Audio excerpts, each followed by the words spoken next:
Imagine driving down a dark, empty road at 3 a.m.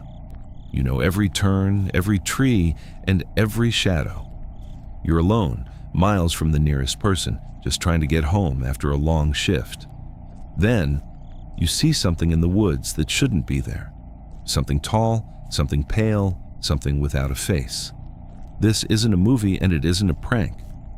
This happened to a baker working the night shift in the Louisiana backwoods, and after hearing this, you might never want to drive a lonely road alone again. For 4 years, the routine has been my sanctuary.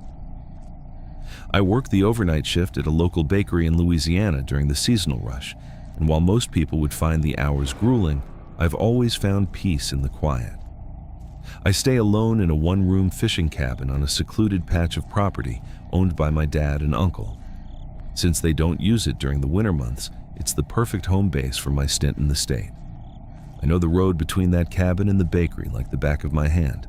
Every bend, every dip, it's all familiar. Or at least, it was. It started with a flash of white. A strange, pale creature darted across the asphalt. My mind immediately jumped to an albino deer. Seeing a deer in this specific area is rare, and being from Appalachia originally, the thought of them made me ache for home. It reminded me of my family, my cousin, and my little brother, and the fact that this job is only temporary. I slowed down, slipping into deer hunter mode, my eyes scanning the tree line for a glimpse of another one. That's when the world stopped making sense. I saw a figure standing among the trees. At first I thought it was just a guy standing on a stump or a box, but as my headlights hit him, the reality set in. He was impossibly tall, his limbs long and skinny.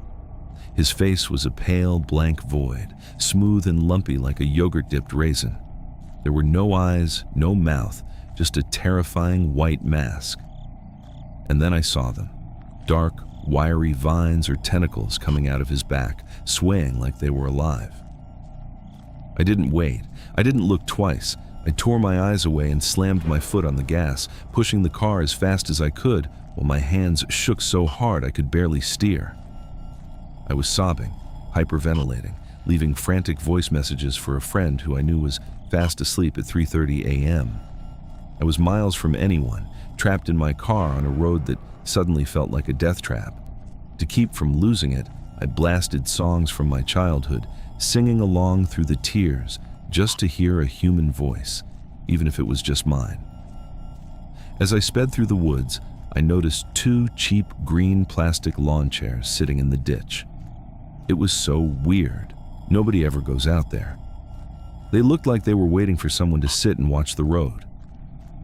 I finally made it to the cabin, locked every door, and grabbed the cats. I'm not the type of person who sees things. I don't drink, I don't do drugs, and I'm used to the night shift.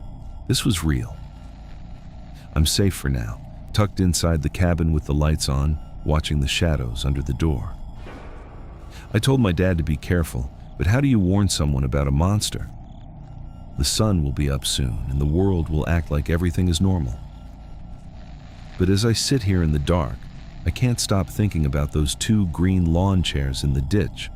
If one was for him to sit in, who was the second chair for? I'm staring at the only window in this cabin right now. The woods are pitch black, but I have this horrible feeling that the trees aren't empty. Something is out there, standing perfectly still, waiting for me to look again. And the worst part, once you see him, he never stops looking back.